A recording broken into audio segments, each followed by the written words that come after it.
विवाद बढ़ते बढ़ते मुंबई की महानगर पालिका तक पहुंच गया। हिंदी भाषी लोगों के खिलाफ राज ठाकरे के भड़काऊ बयान का असर कॉलेज के छात्रों तक पहुंचा।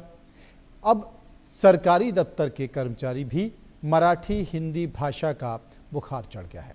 नवी मुंबई के सरकारी कर्मचारी ने 2 महिलाओं को मराठी में बोलने को कहा।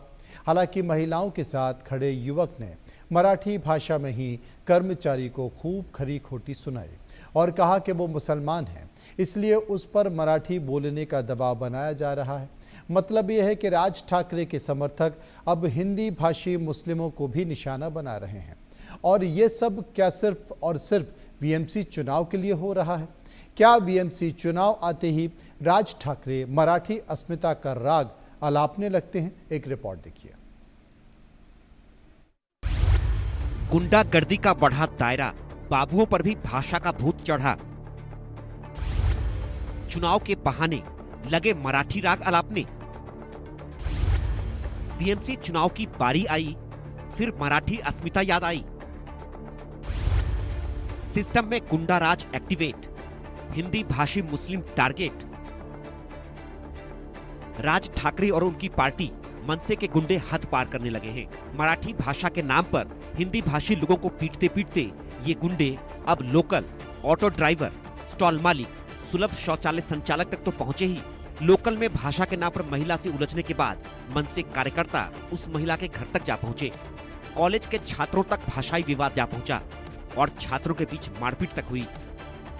गुजराती में लिखे होटल और रेस्टोरेंट के साइन बोर्ड उजाड़े, मराठी में लिखने का फरमान जारी किया। मनसे की गुंडागर्दी की फेहरिस्त अब और बढ़ती जा रही है। मनसे के गुंडों के निशाने पर हिंदी भाषी मुस्लिम भी आ गए हैं। राज ठाकरे का हिंदी और हिंदी भाषी विरोध अब महाराष्ट्र के सरकारी दफ्तरों तक में घुस चुका है। ये ताजा वीडियो देखिए। महाराष्ट्र आता जीआर आलाय का मराठीमध्ये तुम्ही त्याला सांगता का मराठीमध्ये बोलायचं? तुम्ही का राजनीती करताय का? नियम नाही। मी काय तुम्हाला बोलतोय, त्यांना हिंदी येतात, त्यांना मराठी कळत नाही। तुम्ही भुटकेवाली बघून का तुम्ही त्यांच्याशी बोलताय का? तसं मग तुम्ही कसं सांगितलं का मराठीमध्ये बोलायचं? भुटकेचा विषय काढला काय? तुम्ही मराठीमध्ये सांगितलं। सोशल मीडिया पर वायरल हो रहा वीडियो नवी मुंबई महानगर पालिका का बताया जा रहा है। मुंबई महानगर पालिका के जन्म मृत्यु पंजीकरण विभाग में हंगामा हुआ। बीएमसी का कर्मचारी 2 महिलाओं से बहस करता है। महिलाओं के साथ खड़े युवक से भी कर्मचारी बहस करता है। मराठी भाषा में बात करने के लिए बहस करता है कर्मचारी। युवक मराठी भाषा में कर्मचारी से सवाल करता है। युवक कर्मचारी से पूछता है, क्या मराठी का जीआर आ गया है? कर्मचारी से युवक बेकार की राजनीति बंद करने को कहता है। युवक कहता है, मैं मुसलमान हूँ, इसलिए मराठी बोलने का दबाव बनाया जा रहा है। पूरा वीडियो आप दोबारा देखिए और सुनिए। महाराष्ट्र आता जीआर आलाय का मराठीमध्ये तुम्ही त्याला सांगता का मराठीमध्ये बोलायचं? तुम्ही का राजनीती करताय का? नियम नाही। मी काय तुम्हाला बोलतोय, त्यांना हिंदी येतात, त्यांना मराठी कळत नाही। तुम्ही भुटकेवाली बघून का तुम्ही त्यांच्याशी बोलताय का? तसं मग तुम्ही कसं सांगितलं का मराठीमध्ये बोलायचं? भुटकेचा विषय काढला काय? तुम्ही मराठीमध्ये सांगायचं। मराठी के तथाकथित ठेकेदार मनसे के गुंडे अब तक तो सड़क पर कमजोर तबके को मराठी के नाम पर निशाना बनाते नजर आए, लेकिन अब ये भूत उन सरकारी अफसरों पर भी सवार हो चुका है जो अब मराठी के नाम पर किसी को भी निशाना बनाने से बिल्कुल भी बाज नहीं आते। नवी मुंबई महानगर पालिका का एक वीडियो है जिसमें कुछ मुस्लिम महिलाएं कुछ सर्टिफिकेट बनाने के लिए पहुंचती हैं। मुस्लिम महिलाओं को देखते हुए इस सरकारी अफसर का मराठी का भूत जाग गया और उसके बाद उसने इन महिलाओं से भी इस बात को लेकर जबान दराजी शुरू कर दी। उसने महिलाओं को कहा है कि अगर सर्टिफिकेट चाहिए तो आपको मराठी में बात करनी होगी। लेकिन उसी दौरान दूसरा एक शख्स वहां मौजूद था जिसने उस अफसर की क्लास ले ली।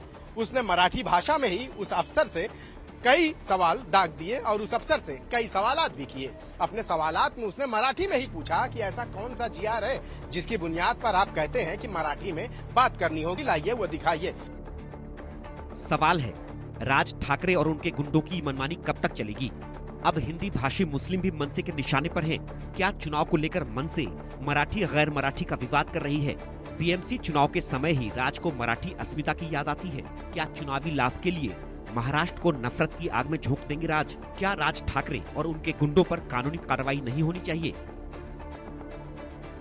जैसे जैसे बीएमसी चुनाव नजदीक आता जा रहा है, मनसे की गुंडागर्दी हिंदी बोलने वालों पर बढ़ती जा रही है और इस सब के जिम्मेदार हैं मनसे अध्यक्ष राज ठाकरे। 5 जुलाई को तो राज और उद्धव ने कार्यकर्ताओं को उकसाया ही। सोमवार को भी राज ठाकरे ने अपनी पार्टी के पदाधिकारियों की बैठक बुलाई। महाराष्ट्र आता जी आर आलात का? जी आर आलाय का? मराठीमध्ये तुम्ही त्याला सांगता का मराठीमध्ये बोलायचं? तुम्ही का राजनीती करतायत का? नियम नाही. मी काय तुम्हाला बोलतोय, त्यांना हिंदी येतात, त्यांना मराठी बोलत नाही. तुम्ही बुद्धिवादी बघून का तुम्ही त्यांच्याशी बोलताय का तसं? मग तुम्ही कसं सांगितलं का मराठीमध्ये बोलायचं? मुलगीचा विषय काढला काय? तुम्ही मराठीमध्ये सांगितलं. कहने को तो ये बैठक बीएमसी चुनाव को लेकर थी, लेकिन इसके केंद्र में मराठी और गैर मराठी भाषा ही रही। मनसे चुनाव के लिए मराठी भाषा को ही अपनी रणनीति बना चुकी है। राज ने मराठी भाषा को लेकर कार्यकर्ताओं को सीधा मैसेज दिया। राज ने कहा, पहले लोगों को मारना नहीं है, उन्हें समझाना है। अगर वे अकड़ दिखाते हैं तो फिर उन्हें वैसे ही समझाओ। जिस तरह का रवैया अपनाया जाता रहा है वैसा ही करना। मुंबई में हमारी पार्टी सबसे मजबूत है। इस बार बीएमसी की सत्ता हमारे हाथ में आएगी। 2 दिन पहले भी राज ठाकरे ने अपने कार्यकर्ताओं को भड़काने वाला बयान दिया था, जिसके कुछ घंटों बाद आधी रात को पनवेल में नाइट राइडर्स बार पर लाठी डंडों के साथ पहुंचे मनसे के कार्यकर्ताओं ने जमकर तोड़फोड़ की और उत्पात मचाया। अब फिर से राज ठाकरे ने अपने गुंडों को मराठी अस्मिता के नाम पर खुली छूट दे दी है। मनसे के कार्यकर्ताओं का मन पहले से बढ़ा हुआ है और अब तो वो और मन बढ़ू हो जाएंगे। राज ने जिस अंदाज में बीएमसी चुनाव पर काबिज होने की बात कही है, उससे लगता है कि मनसे अब और ज्यादा उत्पात दिखाएगी। Bureau report, India news.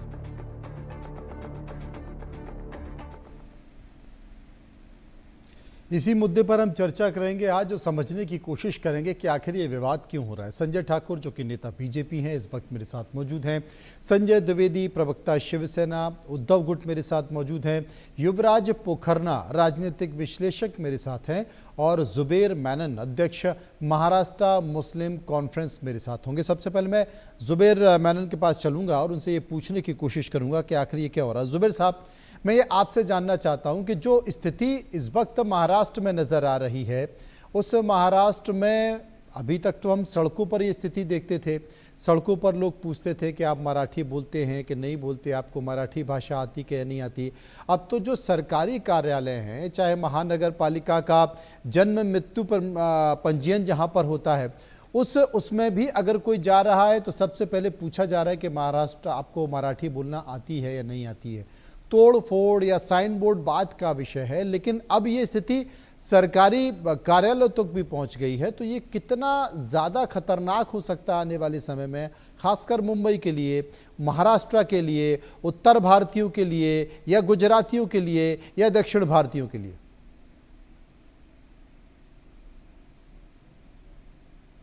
Zuber साहब, मेरी आवाज़ मिल रही है आपको?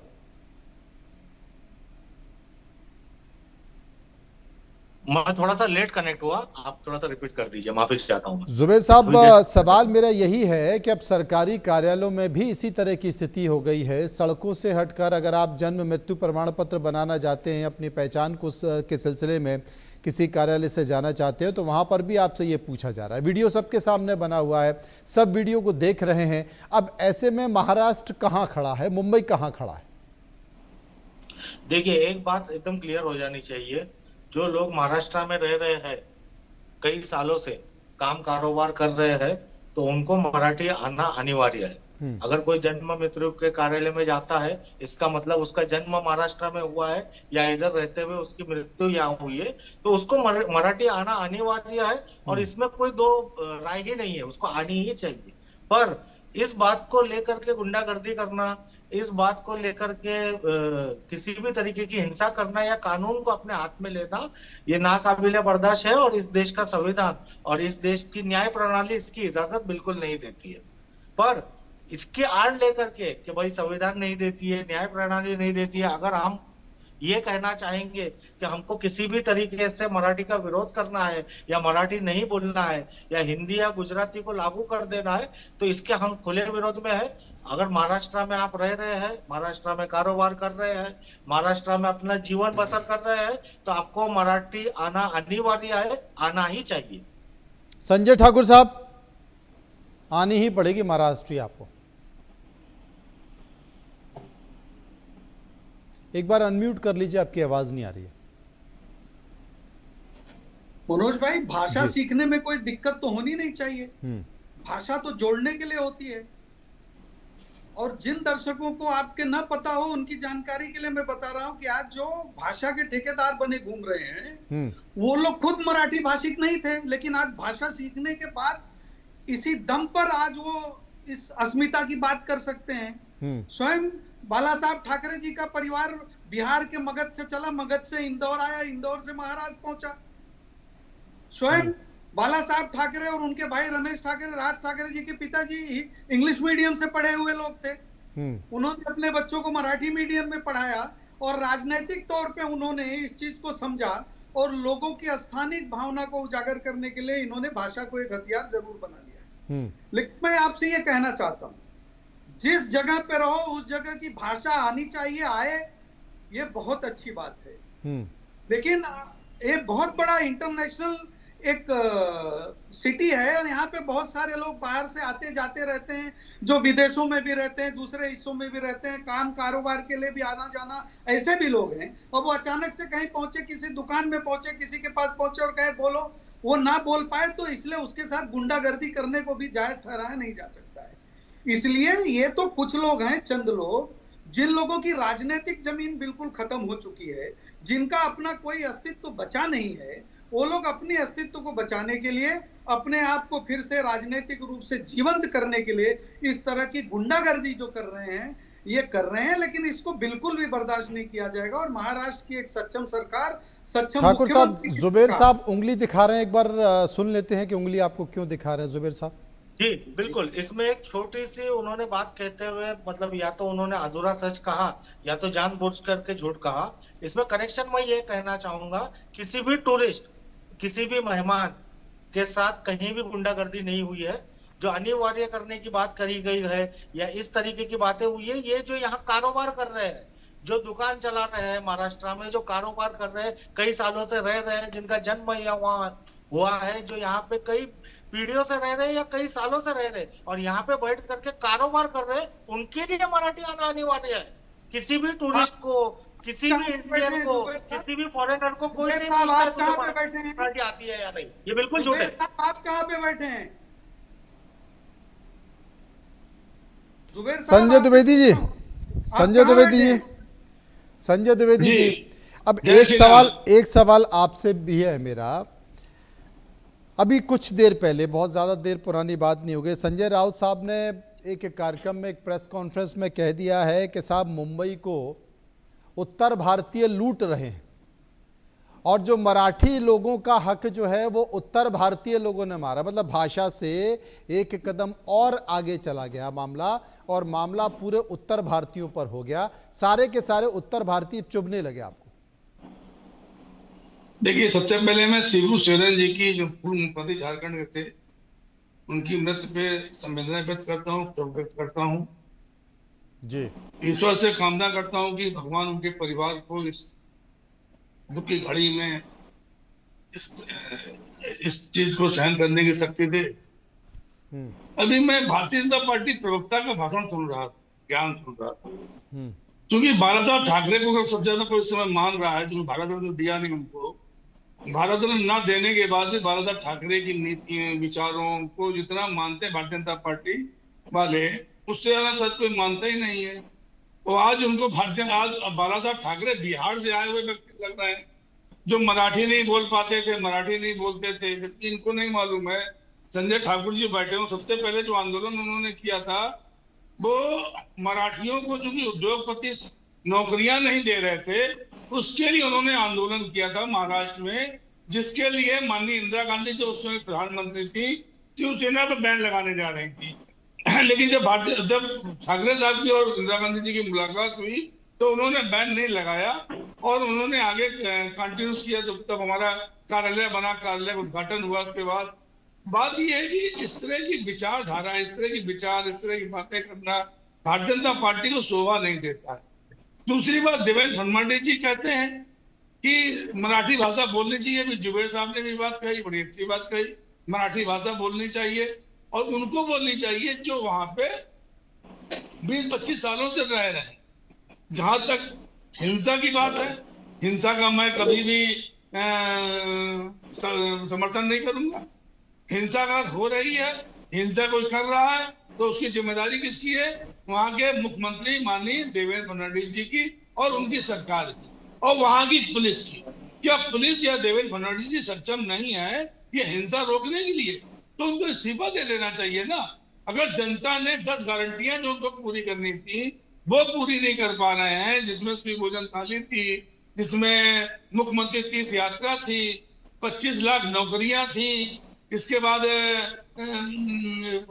लाडली बहनों को 2100 रुपए देने की बात थी, इस तरह के किसानों के लोन माफ करने की बात थी, बिजली बिलों में कटौती करने की बात थी। अगर ये पूरा नहीं कर पा रहे हैं और इस तरह की अगर बातचीत हो रही है प्रदेश में, तो इसकी जिम्मेदारी सीधे जाती है मुख्यमंत्री जी को, उनको इस्तीफा देना चाहिए।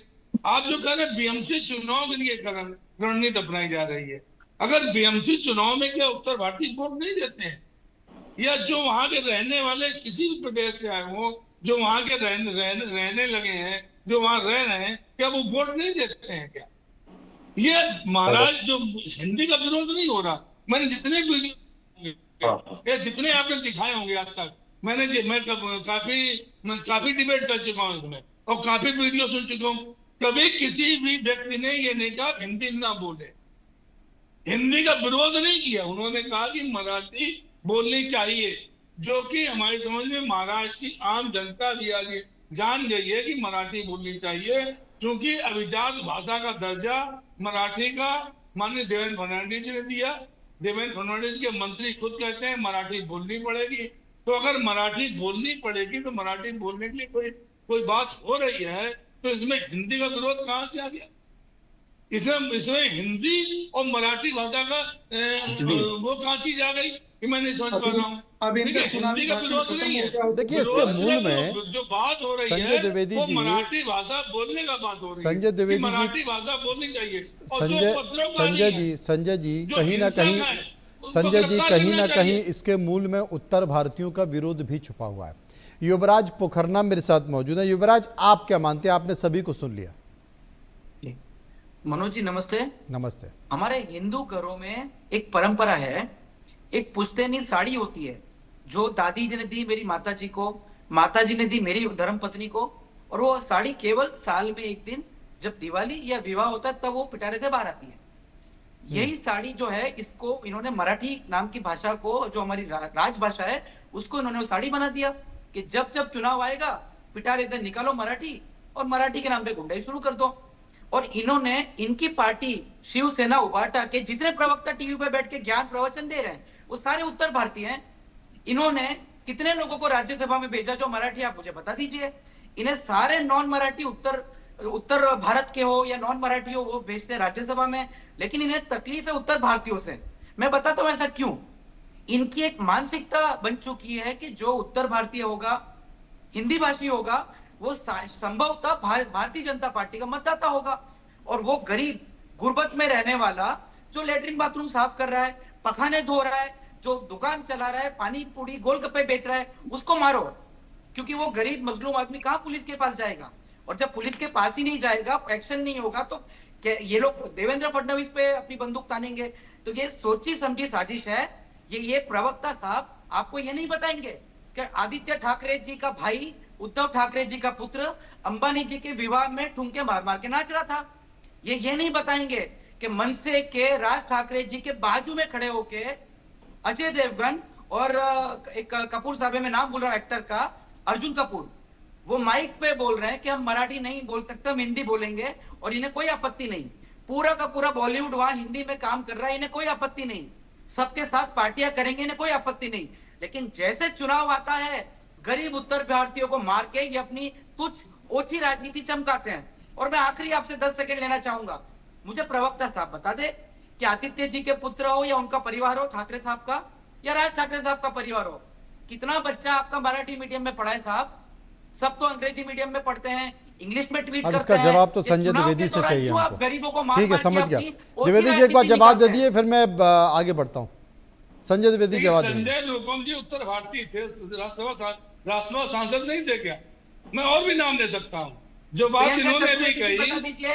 अरे सुन लीजिए पहले, बकबक करिए, सुन आपकी लीजिए। प्रवक्ता बोल अब सुन रही है लीजिए, कि मैं राजनीतिक मराठी विशेषज्ञ नहीं है बोल ना, पाती। आप राजनीतिक विशेषज्ञ है ना, तो शांत रहिए, विशेषज्ञ की मत रहिए। राजनीतिक विश्लेषक है हाँ तो भारत में विशेषज्ञ है नागरिक नहीं तो है। विशेषज्ञ रहिए ना, लोअर परेड में रहता हूँ, रहिए। मुंबई का नागरिक दूसरे नहीं की हूँ मैं। बात सुन लीजिए आप। मुंबई का अब नागरिक दूसरे नहीं हूँ, लोअर परेड अपना में आपने रहता हूँ ज्ञान मैं। दे दिया ना, अपना आपने ज्ञान दे ज्ञान दिया। भाषण तो नेताओं अब का काम दूसरे है ना। ज्ञान, अब वो तो दूसरे आपकी बकवास ज्ञान है। सुन लीजिए ना, ज्ञान देना, अब भाषण दूसरे देना तो के आपकी ज्ञान बकवास सुन है। लीजिए। मेरे घर भी गुंडों को दूसरे- भेज दीजिए अपने। अरे दूसरे लोअर ज्ञान परेड में सुन रहता हूँ, लीजिए, भेज बड़े दीजिए भारी गुंडों को आप मारने।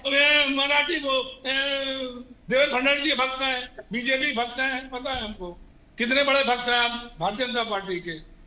बस सुन लीजिए पहले हमारी बात, फिर अपनी बात कहिएगा। मैं कह रहा हूँ महाराष्ट्र में मराठी भाषा माने बाला साहब ठाकरे बोलते हैं, उद्धव ठाकरे बोलते हैं, आदित्य ठाकरे बोलते हैं, और बाकी लोग बोलते हैं। हिंदी भाषा के लिए आदित्य ठाकरे और उनके भाई को सीखने के लिए हिंदी टीचर लगाया गया था, उन्होंने हिंदी उनको सिखाई। और इसके बाद आप कह रहे हैं कहाँ पढ़ना लिखना, क्या भारतीय जनता पार्टी की महाराष्ट्र में जो नेता रह रहे हैं उनके बच्चे कहाँ पढ़ रहे हैं, उसकी लिस्ट निकाल लीजिए, या मैं लिस्ट आपको भेज दूंगा, उनकी लिस्ट निकाल लीजिए। गुंडे लोगों को मार नहीं रहे। देखिए इससे मतलब नहीं है, बात सुन लीजिए। उनके बात गुंडे क्या लोगों है, को मार नहीं रहे। मराठी भाषा बोलने का है, मराठी भाषा बोलने का जिसका सम्मान देवेंद्र फडणवीस जी करते हैं। वो क्या कह सकते हैं कि मराठी भाषा ना बोलो, या एकनाथ शिंदे कह सकते हैं मराठी भाषा ना 10 सेकंड एकनाथ कदम तो यहाँ तक कहते हैं, योगेश कदम, कि मराठी भाषा 10 बोलनी सेकंड पड़ेगी। मनोज जी, अभी वो तो तो यहाँ मराठी का तक ज्ञान कहते दे हैं, देता हूँ। वो तो यहाँ तक कहते हैं कि मराठी भाषा बोलनी पड़ेगी, मराठी भाषा सबको बोलनी पड़ेगी। अगर मराठी भाषा का विरोध, मराठी भाषा का अगर लोग वो कर रहे हैं कि नहीं बोलनी पड़ेगी आपको, अगर उसमें हिंसा हो रही है तो मैं खुद कह रहा हूँ मैं हिंसा विरोधी। अब तो खुद कह दिया उन्होंने कि हिंसा नहीं होनी चाहिए युवराज जी, अब विवाद कहाँ बचा, अब तो उन्होंने बोल दिया। यही नरेंद्र मोदी भारतीय जनता पार्टी की सरकार है जिसने मराठी को अंतर्राष्ट्रीय भाषा का दर्जा यूनेस्को से दिलवाया है। ओल्डेस्ट लैंग्वेज का दर्जा दिलवाया है उन्होंने यूनेस्को से मराठी को। हिंसक लोगों को कानूनी व्यवस्था बनाने की जिम्मेदारी किसकी है? नहीं, हिंसक लोगों के साथ तो आप रहते हो। आप उस आपके नेता उस स्टेज पे जाते कहा जाता है कि एक बार समझाओ, नहीं समझे तो दिखाएंगे हम। गुंडागर्दी का तो आपका संजय ठाकुर साहब, मैं समझ गया। क्यों नहीं गिरफ्तार कर रहे हैं भाई? शिवाजी की भाषा है मराठी, हमारी भाषा है मराठी, प्रकृति से निकली मराठी, हिंदुत्व की भाषा है मराठी। आपसे मराठी का ज्ञान हमें नहीं चाहिए। आप सोनिया सेना बन के रहिए, आप ईद में जाइए, मुहर्रम में जाइए, आप हमें ज्ञान मत दीजिए। मराठी हमारी भाषा है, कोई आपकी बकौती नहीं है, कोई आपकी बकौती नहीं है। कितने मराठी भाषियों को अपने राज्यसभा भेज दिया होगा, कितने मराठी भाषियों को अपने राज्यसभा भेजा होगा। आपकी पार्टी के एक प्रवक्ता हिंदी भाषी है, मराठी खुद नहीं बोल पा रहे, हमको मराठी का ज्ञान दे रहे हैं, और मराठी के नाम पे गरीब लोगों को मार रहे हैं। शर्म करिए सर, शर्म करिए। मारवाड़ी, संजय ठाकुर साहब, नॉर्थ इंडियन, उत्तर भारतीय, हर किसी को मारेंगे आप लोग।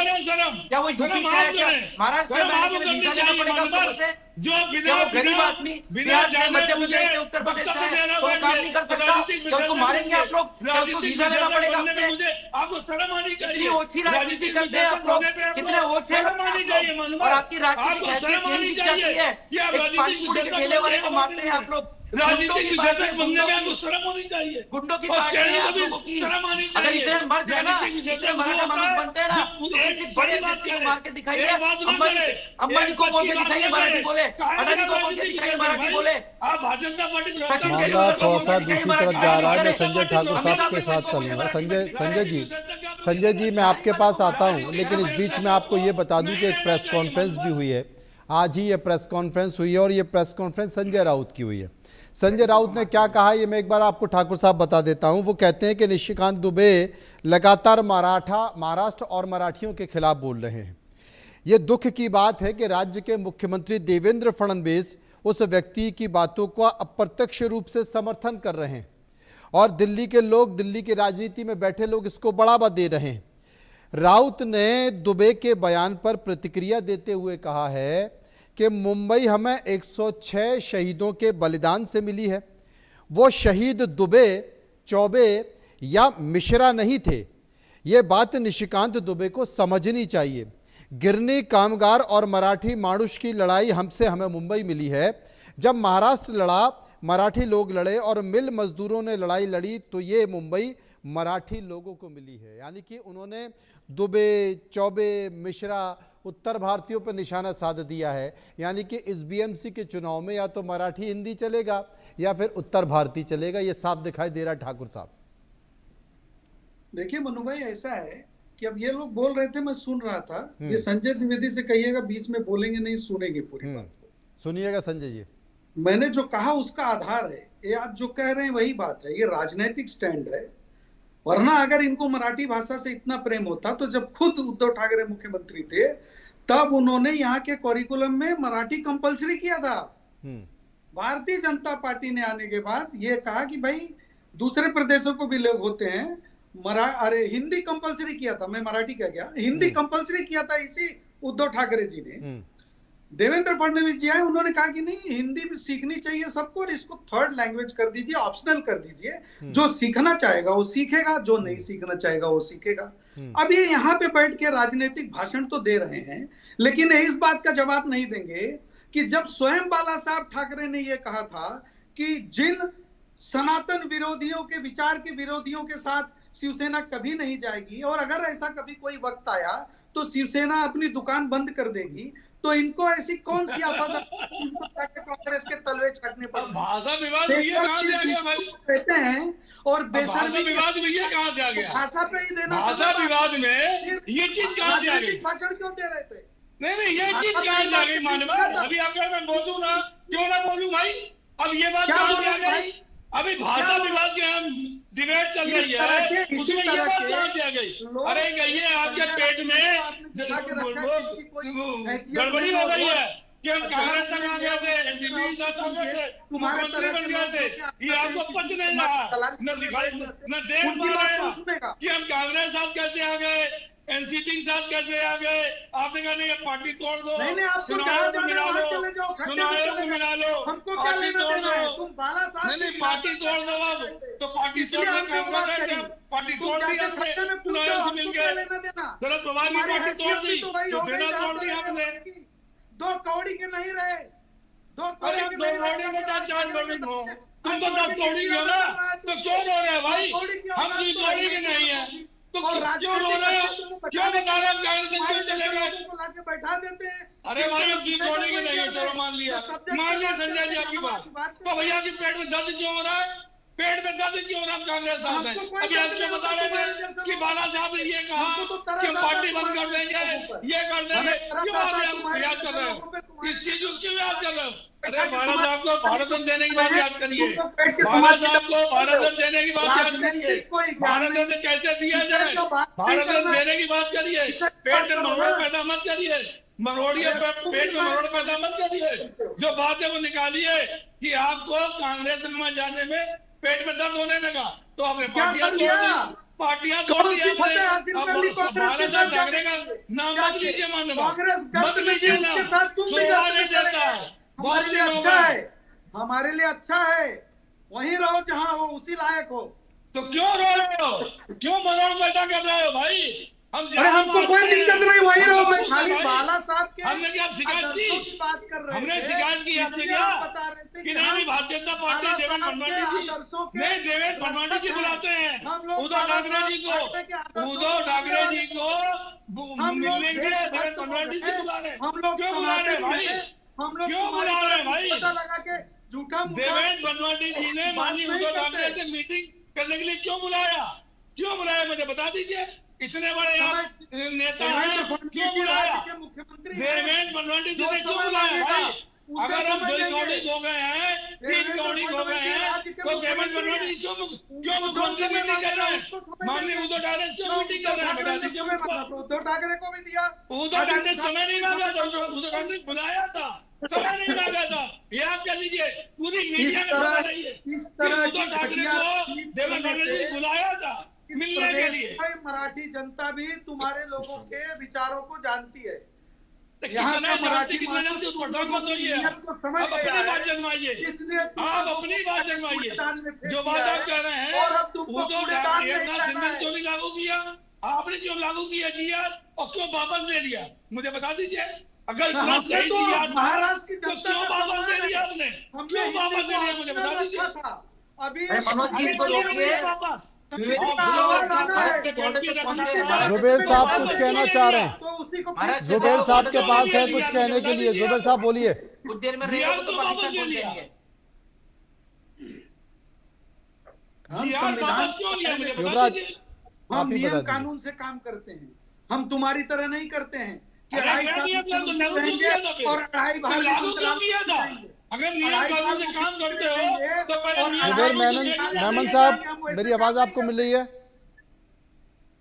जुबेर मेमन साहब को मेरी आवाज नहीं मिल रही है। युवराज आप मेरी आवाज आपको मिल रही है? जुबेर साहब जी आ रही है, आप समझे, मतलब यहाँ पर जो चर्चा चल रही है, बीजेपी भी मानने को तैयार नहीं है, संजय द्विवेदी साहब की पार्टी भी मानने को तैयार नहीं है, युवराज साहब कह रहे हैं कि ये तो राजनीति है सिवाय और कुछ नहीं है, मराठी किसी एक की नहीं है, मराठी सबकी है, लेकिन मराठी को हक बनाने की कोशिश की जा रही है और उसके जरिए राजनीतिक रास्ता भी तलाशा जा रहा है। हर एक मुद्दा, चाहे वो मराठी भाषा का हो, चाहे वो किसी भी और बिल का हो, फार्मर्स प्रोटेस्ट का हो, तो इस मुद्दों के ऊपर आप क्या समझते हैं? नॉन पॉलिटिकल लोग आकर के बोलेंगे, इन मुद्दों पे आके पॉलिटिकल लोग ही बोलेंगे और उस पे सियासत होगी।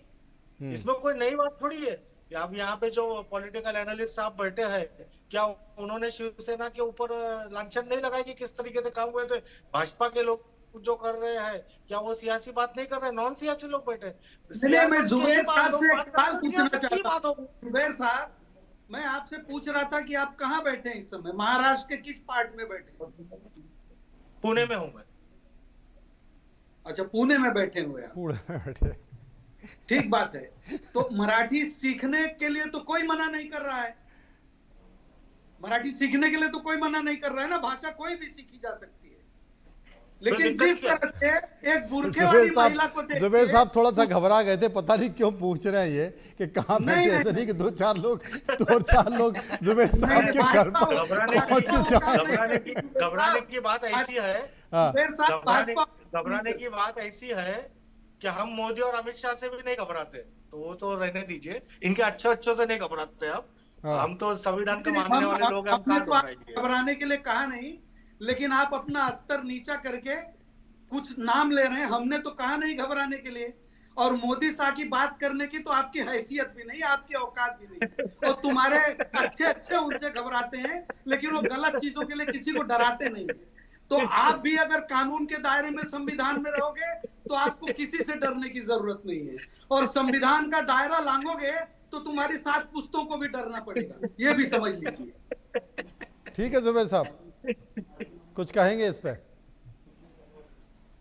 नहीं, ये जो भाजपा की जो गुंडाई की बात है, ये हमेशा से होती आई है, चाहे वो योगी हो, मोदी हो, देवेंद्र फडणवीस हो, चाहे उनके महाराष्ट्र के विधायक हो, अपना नीतीश राणे हो, या बाकी कोई फ्रिंज एलिमेंट्स हो। ये डराने की, घबराने की बातें करते हैं। यहाँ तक के महाराष्ट्र के विधानसभा में भाजपा के विधायक मारा मारी कर रहे हैं। कभी कोई कैंटीन वाले को जाके मार रहा है, कभी कोई दूसरे विरोधी पक्ष के विधायकों को मार रहा है। ये मारा मारी और गुंडागर्दी करने वाले लोग हैं। ये ना संविधान को समझते हैं, ना मानते हैं। ये नथुराम गोडसे को मानने वाले लोग हैं, और इनसे क्या ही हम संविधान की और न्याय की बात करें। बाकी रही बात डरने घबराने की, हमें तो बताएंगे कि हम क्या करने वाले हैं। जी जी जी, आप लोग विधान भवन में मारिए लोगों को, आप वही लोग तो मंत्रालय की कैंटीन में बीजेपी जिन्ना के वंशज हमें मारामारी करिए, गुंडागर्दी करिए। ये गुंडों की पार्टी है। एक कह रहा हूँ कि जिन्ना और औरंगजेब के वंशज हमें बताएंगे कि हमको क्या करना चाहिए। हाँ? जिन्ना और औरंगजेब के वंशज हमें बताएंगे हमको क्या करना चाहिए। ये उनका तर्क है। बिल्कुल तर्क है। मुगलिया तो इनको रखे क्यों भैया? औरंगजेब और जिन्ना निकाल बाहर करिए ना। नहीं जुबेर साहब, अरे आप निकाल ऐसे दीजिए हंसते इनको। रहेंगे या जवाब भी देंगे कुछ? अरे निकाल दीजिए इनको भाई। आप उम्मीद क्या कर सकते हैं? अरे निकाल दीजिए भाई, संजय भाई तो क्यों नहीं निकाल उम्मीद रहे? क्या कर सकते हैं आप? अरे आपको जब मालूम है जिन्ना और औरंगजेब जो औलादे हैं, तो इनको निकालिए बाहर, करिए बाहर। क्यों डर रहे हो भाई? क्यों डर रहे हो? तो मुस्लिम कॉन्फ्रेंस से आप क्या उम्मीद करते हैं? डरना नहीं चाहिए आपको। नरेंद्र मोदी जी आप को, डरने की बात अमित कर रहे शाह हैं। जी को, देवेंद्र फडणवीस जी को, संजय ठाकुर को बैठ के गालियां ही देंगे। और क्या करेंगे आप इनसे? और क्या उम्मीद कर सकते हैं? जब भाजपा से सवाल किया जाता है तो उनको औरंगजेब और पाकिस्तानी याद आता है।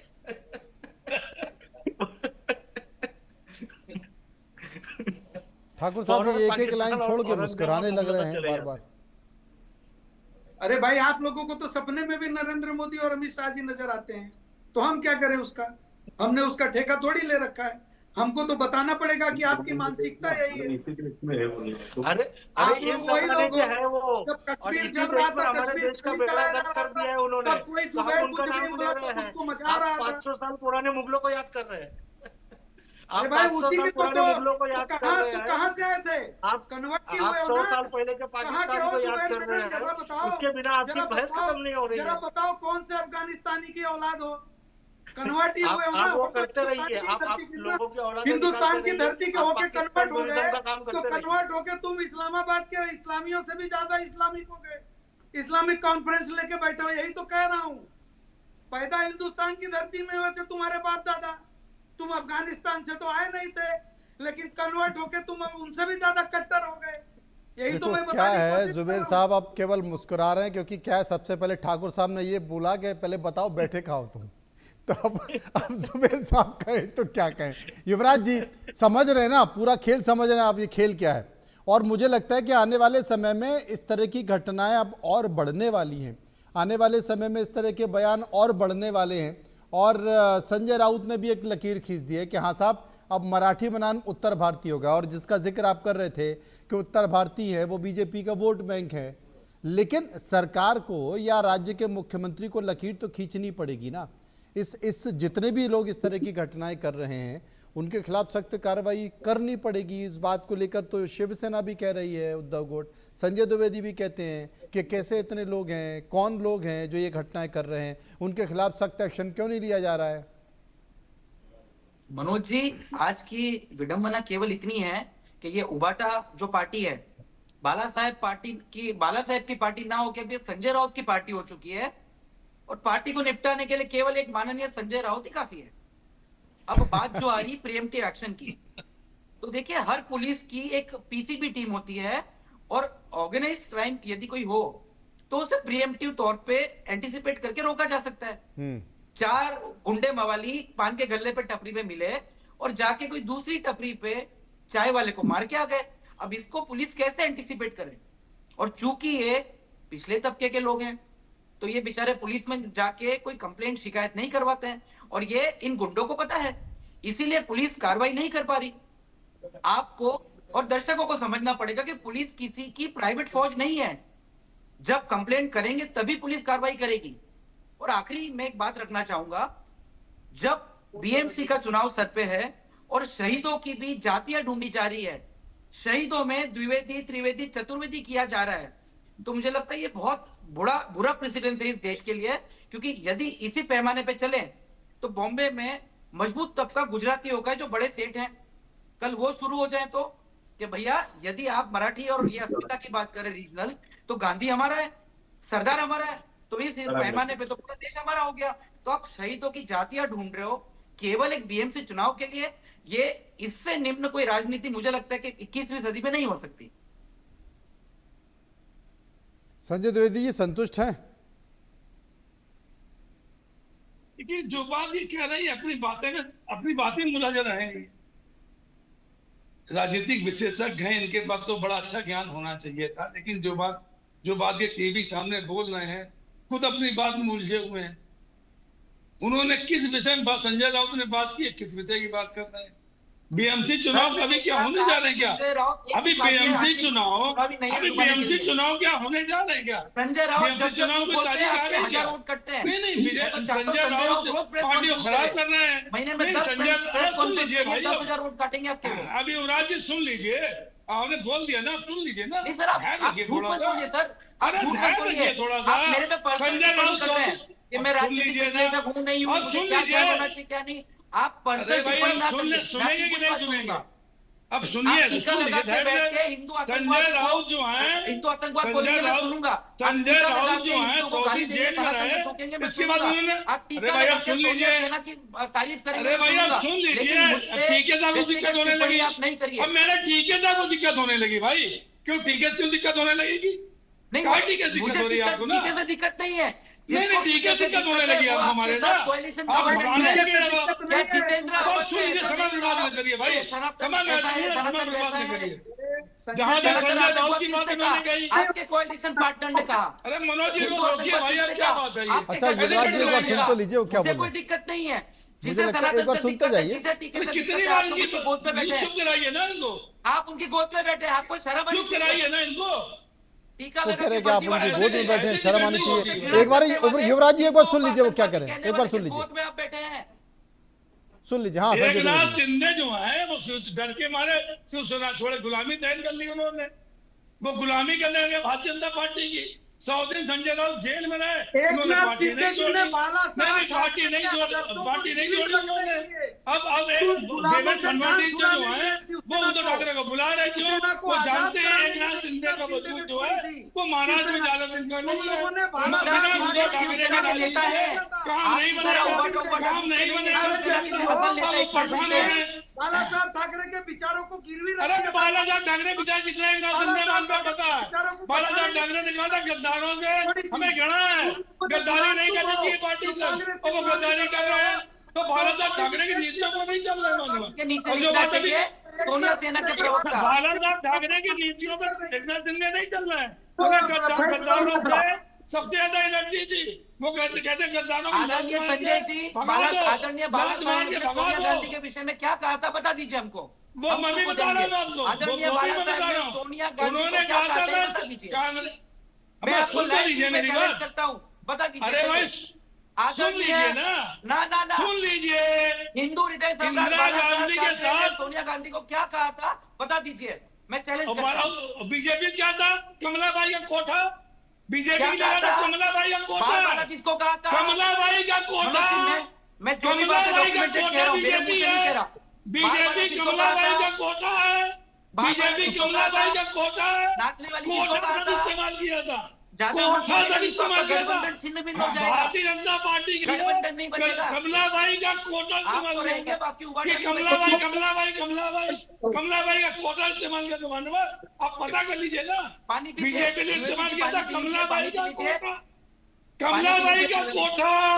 ये तो कमलाबाई कोटे वाले लोग बैठे हुए हैं। मनु भाई बीजेपी अच्छा संजय ठाकुर साहब कुछ कह रहे हैं। संजय द्विवेदी जी एक मिनट, युवराज जी संजय द्विवेदी जी, संजय द्विवेदी जी, युवराज जी एक मिनट, संजय द्विवेदी जी, संजय द्विवेदी जी, संजय द्विवेदी जी, संजय द्विवेदी जी, संजय द्विवेदी जी, ठाकुर साहब कुछ कह रहे हैं। ठाकुर साहब मैंने कहा मनु भाई कि इस तरह से तो न डिबेट का विषय समझ में आ रहा है, न डिबेट किस तरफ जा रही है समझ में आ रहा है। ये तो मैं भी कह रहा ये हूँ। कह रहे हैं कि शिंदे गए छोड़ के, तो शिंदे तो बाला साहब ठाकरे की विरासत बचाने के लिए, उनकी जो विचारों की विरासत थी उसको गुलामी बचाने के करने के लिए लिए। गए मानवर, गुलामी करने के लिए गए।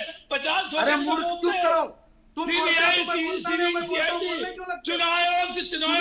चुनाव हथियार लेके और उनको पार्टी सिंबल दे दिए गए, चुनाव और निशान तुम क्या करने गए थे? 75 साल में कांग्रेस के तलवे ऐसा चाटते तुम क्यों गए? 75 साल में ऐसा कभी हुआ? तुम क्यों गए कांग्रेस के ये तलवे पार्टियां चाटते? तो जब बाला साहब ने कहा था कि जिस दिन 75 कांग्रेस के साथ जाना पड़ेगा उस दिन मैं ये दुकान बंद कर दूंगा, तो बाला उद्धव साहब ठाकरे इंदिरा क्यों गए गांधी के कांग्रेस साथ जो तलवे है, चाटने? बाला इसका साहब जवाब दो। चुनाव प्रचार किया था मानवर, उद्धव चुनाव ठाकरे प्रचार क्यों किया गए था। कांग्रेस के तलवे चाटने? इंदिरा इसका गांधी के जवाब दो। साथ चुनाव प्रचार किया था बाला साहब ठाकरे ने, उनकी पार्टी का चुनाव लेकिन प्रचार संजय किया था। द्विवेदी जी अगर आप पूछेंगे कि आप जाकर क्या करने गए थे, एकनाथ शिंदे पर सवाल उठाएंगे या फिर तमाम लोगों पर सवाल उठाएंगे, तो वो भी पूछेंगे कि भाई आपने बेमेल गठबंधन क्यों किया, आप कांग्रेस के पास क्यों चले गए, आपने कांग्रेस से गठबंधन क्यों कर लिया। मनोज जी सुन लीजिए जी। यही अजीत दादा पवार है। 70,000 घोटाले बाद सीढ़ी चक्की पीसिंग हम तो नहीं कह रहे थे भाई, शिवसेना वाले तो नहीं कह रहे थे, ये तो फडणवीस जी कह रहे थे अपने भाषण में। चक्की पीसिंग 70,000 गुनेगार कौन बता रहा था? माननीय मोदी जी बता रहे थे, हम तो नहीं बता रहे थे। आज पार्टी को मंत्री बन गए, पानी नहीं पी रहे थे, एक गिलास पानी भी पीने के लिए उनके आज मंत्रालय पीस रहे हैं, आज मंत्रालय पीस रहे भाई। यही तो मैं कह रहा हूँ, आज पीस रहे हैं, चक्की नहीं पीस रहे हैं, तो इनकी चक्की पीसने का मतलब होता है मेरे पास बाला साहब ठाकरे पसंद करते थे, मंत्रालय देंगे हम आपको। सुप्रिया सुले अजीत जी को पवार पूछे, को बिना बाला मंत्रालय साहब दे ठाकरे दिया। को पूछे, एक गिलास पानी अरे के लिए। अजीत पवार मंत्रालय दे लेकिन दिया। जब तुमसे पूछा कितने जाएगा जितने कि भ्रष्टाचारी तुम जेल क्यों में गए हैं, कांग्रेस सब के इनकी साथ, पार्टी में आ तो जाए। तुम बताने चाहे लगते हो आसाम देख बीजेपी ने लीजिए, क्या किया। चाहे पश्चिम अरे बंगाल तुम देख बताओ लीजिए, कि तुमने क्यों किया। आरोप लगाने वाले ये, तुम अपना आरोप तर्क लगाने दिखाओ। वाले ये, तुम्हारे और पास पार्टी कोई लेने तर्क वाले नहीं है। ये, आरोप भी तुम्हारे यही पास लगाते कोई हैं तर्क नहीं, और कांग्रेस पार्टी के में भी तर्क लेते हैं। अच्छा, इसका ठाकुर भी साहब। गुनाहगार हो जाते हैं। ठाकुर वो साहब। गुनाहगार रहते ही नहीं है, ठाकुर गुनाहगार साहब। माफ हो जाते हैं उनके। ठाकुर साहब। चक्की पीसिंग किसने कहा था? ठाकुर साहब, हमने तो नहीं एक कहा ये था। बार बार इस बात का जिक्र और ये डायलॉग संजय द्विवेदी और उनकी पार्टी देती है, कांग्रेस भी देती है, चक्की पीसिंग जिन लोगों को कहा जा रहा था, अब तो जेल भी उनकी हो गई, चक्की भी उनकी हो गई, आटा भी उनका हो गया, गेहूं भी उनका हो गया। तो सवाल तो उठाएंगे द्विवेदी जी। ऐसा नहीं है मनु भाई। इसको बहुत स्पष्ट तौर पे महाराष्ट्र के मुख्यमंत्री ने अभी 2 दिन पहले किसी एक चैनल के इंटरव्यू में कहा है कि भारतीय जनता पार्टी में जो कोई आया, भारतीय जनता पार्टी का स्पष्ट मानना है कि करप्शन को हटाना है तो करप्शन को रोक देना भी करप्शन करने वालों को ले लीजिए। और अभी चुप करो और सुनो। अरे चुप, करप्शन करने वालों को ले लीजिए। फालतू बकवास कर रहा है मतलब की, फालतू बकवास कर रहा है करप्शन करने वालों को। और आरोप किसने लगाया था? मैंने आरोप लगाया था। बदतमीजी कर रहा है बार मैंने आरोप लगाया आप था। इसको रोक नहीं रहे हैं। मैंने आरोप लगाया था। करप्शन का आरोप आपने लगाया था। करप्शन का आरोप आपने लगाया था। अगर भारतीय अरे करप्शन बाबा आरोप लगाया था क्यों लगाया आपने? जब तक उनका मुकदमा उनको सजा नहीं जाती, आरोप कैसे लगा दिया? और आरोप लगाने के बाद अगर नहीं रोका गया किसी केस को, सारी इंक्वायरी चल रही है। अरे संजय द्विवेदी साहब, एक बार संजय ठाकुर की पूरी बात तो सुन लीजिए। एक बार पूरी बात तो सुन लीजिए, वो क्या कह रहे हैं। एक बार पूरी बात सुन लीजिए, एक बार उनको पूरी बात करने दीजिए, फिर आप अपनी बात कह दीजिएगा। ठाकुर संजय ठाकुर एक बार क्या बोल रहे सुन लेते हैं। संजय ठाकुर एक बार क्या कहते हैं वो सुन लेते हैं। आरोप किसने लगाए थे? आरोप संजय ठाकुर। एक बार संजय ठाकुर जो कह रहे हैं वो किसने सुन ले लेते लिया हैं। उनको? अब आपका देवेंद्र फडणवीस संजय ठाकुर जो कह रहे हैं एक बार सुन लेना, फिर आप अपनी बात भी कह लें। आरोप लगाने से पहले संजय द्विवेदी जी एक बार ठाकुर साहब अपनी पूरी बात कर ले, फिर आप बोल दीजिएगा। हाँ, अपनी पूरी बात कर लीजिए। मैं यही कह रहा था मनोज भाई कि मुख्यमंत्री जी ने बहुत ही स्पष्ट तौर पे कहा है कि भारतीय जनता पार्टी में कौन आया कौन गया, क्या राजनीतिक आना जाना हुआ, उसके बावजूद एक भी आदमी जो भारतीय जनता पार्टी में आया उसके खिलाफ किसी भी केस को, जो केस चल रहे थे वो कोई केस बंद नहीं की गई। सारा इन्वेस्टिगेशन चलता रहा। इन्वेस्टिगेशन में जो चीजें हैं वो सामने आएंगी, आ रही हैं। लेकिन सवाल यह है कि जब भी इनसे आप कोई प्रश्न पूछते हो कि आपने ये क्यों किया, तो ये बजाय ये बताने की कि इन्होंने ये क्यों किया, ये बताने लगते हैं कि भारतीय जनता पार्टी ने ऐसा क्यों किया। अरे भाई, भारतीय जनता पार्टी ने अच्छा किया कि बुरा किया? महाराष्ट्र की जनता ने भारतीय जनता पार्टी को उसका सर्टिफिकेट दे दिया, और महाराष्ट्र की जनता का अगर सर्टिफिकेट माना जाए तो आपने जो किया वो सब बुरा किया और उसकी सजा दे दी गई आपको। तो आप ये बताइए कि बाला साहब के विचारों को अगर आप मानने वाले थे तो बाला साहब ने तो पूरे जीवन भर कभी भी शरद पवार जी को बिल्कुल पसंद नहीं किया। बाला साहब ठाकरे ने क्या क्या कहा है सोनिया गांधी जी के बारे में वो भी पूरी दुनिया जानती है। बाला साहब ठाकरे ने यह भी कहा था कि जिस दिन शिवसेना को कांग्रेस के साथ जाने की नौबत आएगी मैं ये दुकान बंद कर दूंगा। फिर भी आप कांग्रेस के साथ गए, आप फिर भी शरद पवार जी के गोद में जाके बैठे। आज आप बिना शरद पवार और सुप्रिया सुले से पूछे एक गिलास पानी नहीं पीते हैं। तो भारतीय जनता पार्टी क्या कर रही है, बजाय ये बात करने के आप क्या कर रहे हो, क्यों कर रहे हो, उसका जवाब क्यों नहीं दे? मनोज जी, इनका समझ पूरा तो मुझे दे दीजिए जरा। हाँ, बोल दीजिए। मैं कह रहा हूँ, मैं बाला साहब ठाकरे ने क्या कहा था पहले उसको पढ़ लीजिए। क्या बताइए। मैं भी 35 साल से शिवसेना में हूँ। बाला साहब से बहुत मुलाकात मेरी हुई, उद्धव से बहुत मुलाकात मेरी। मैं भी 35 साल से हूँ। बाला साहब ने इंदिरा गांधी जी का पूरा समर्थन किया था, उनका चुनाव प्रचार किया था। जब सोनिया गांधी जी प्रधानमंत्री बनने जा रहे हैं तब उन्होंने कहा था विदेशी मूल की हैं, इनको नहीं बनना चाहिए। उसमें शरद पवार जी ने विरोध किया था और तमामों ने विरोध किया था। इसका सोनिया गांधी जी प्रधानमंत्री नहीं बनी, उन्होंने मनमोहन सिंह को बना दिया। तो उन्होंने कहा था हम कांग्रेस बनने नहीं, तो हम कांग्रेस बनने थोड़ी ना गए, हम कांग्रेस की विचारधारा थोड़ा अपने अंदर ले लिए। जैसे आप पीडीपी से गठबंधन करते हो, जैसे आप लालू से नीतीश कुमार से गठबंधन करते हो, पहले डीएनए चेंज कराते हो, जेडीपी से हरियाणा गठबंधन, तमाम ऐसी पार्टियां जिनसे आप गठबंधन करते हो। हमने उनको सिर्फ गठबंधन किया, ना उनके विचार हमने लिए, ना उन्होंने मेरे विचार लिए। वीर सावरकर को आप कहते हो साहब, वो कांग्रेस उनको कहती साहब इन्होंने ये चिट्ठी लिखी थी। आप विरोध करते तो मैं भी कहता हूँ भारत रत्न दीजिए, मैं भी वीर सावरकर के लिए कहता हूँ भारत रत्न दीजिए। तो हमारे विचार अलग हो सकते हैं, लेकिन जब महाराष्ट्र की बात आएगी तो जैसे आप गठबंधन चोरों से गद्दारों में मिला के आपने गठबंधन कर लिया, पार्टी जबरदस्ती उनको नाम दे दिया। चुनाव क्या 75 साल में बता दीजिए, इंदिरा गांधी थी वो भी कांग्रेस पार्टी ओरिजिनल कांग्रेस में नाम ले लेती, शरद पवार जी ले लेते, या जितने भी अलग हुए हैं वो सब ले लेते। आपकी जहाँ जो पार्टियां हैं, चाहे अपना दल हो, चाहे रामविलास पासवान की पार्टी हो, आप उनकी पार्टियों में दल को नहीं किया, पहले चाचा जी को लिया फिर भतीजे को ले लिया। तो ये कौन कर रहा है? ये हम थोड़ी ना कर रहे हैं। सॉरी, भ्रष्टाचारियों के नाम आप लेते थे, भ्रष्टाचारी आपके नेता करते थे, आपके सांसद महाराष्ट्र में करते थे, पश्चिम बंगाल में करते थे, आसाम में करते थे। 2000 करोड़ संपत्ति जो आपने जब्त की थी वो अजीत दादा पवार संपत्ति नहीं तो लेकिन इस भाषा, लेकिन वो ठीक है, ये पुराने विषय हैं, हर विधानसभा चुनाव में उठते रहते हैं। संजय द्विवेदी साहब ये हर विधानसभा चुनाव में उठते रहते हैं। लेकिन जुबेर साहब मेरे साथ बैठे हुए और मैं उम्मीद करता हूं कि जुबेर साहब से अब उनका घर का पता नहीं पूछा जाएगा। जगह तो पूछ ली है कि कहाँ से बोल रहे हो, उन्होंने बता भी दिया है भावावेश में आके कि पुणे से बोल रहे हैं। घर का पता देखिए कोई नहीं पूछेगा उनसे। जुबेर साहब एक बात मैं आपसे पूछना चाहता हूँ, ये भाषा विवाद है, ये क्या खत्म होगा या अभी चलता रहेगा? ये तो भाजपा को पूछना होगा कि भारत के अंदर जितने भी विवाद उनकी राजनीति के लिए वो जगा रहे हैं, क्या वो ये विवाद खत्म करेंगे और साफ तरीके से अपनी सत्ता भोगेंगे, या पूरी तरीके से पूरे प्रदेशों के अंदर सिर्फ महाराष्ट्र ही नहीं, ये विवाद खड़े करते रहेंगे। हर प्रदेश के अंदर भाजपा द्वारा कहीं ना कहीं कुछ ना कुछ विवाद खड़ा किया जा रहा है।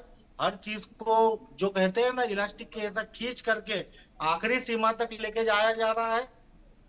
और ये कब तक भाजपा वाले गंदी राजनीति करते रहेंगे, या भाजपा संजय ठाकुर साहब, ये आरोप है जुबेर साहब का कि कब तक भाजपा वाले गंदी राजनीति करते रहेंगे। बस मतलब घर का पता पूछने के लिए आप कुछ भी कह सकते हैं। आप मेरी बात पूरी होने दीजिए। ऐसा है मनु भाई जी, क्योंकि आपने बात ही पूरी नहीं होने देते आप लोग, भारतीय जनता करने लग जा रहे हो। एंकर को भी सोचता नहीं है जो आप बात कर रहे हैं। घर का पता मत पूछिए। किस तरीके के बदतमीज एंकर है आप? अच्छा, कुछ अपनी बात कह रहे हैं जुबेर साहब, बताइए क्या करें। नहीं, जिस तरीके से आप जो माहौल उड़ा रहे हैं, घर का पता नहीं पूछना है, आप जैसे अरे भाई संजय ठाकुर साहब से मैं कह रहा हूँ, संजय ठाकुर साहब से कह रहा हूँ, संजय साहब ने पूछा मुंबई एक किस हिस्से में बैठे हैं। बदतमीज इंसान है आप।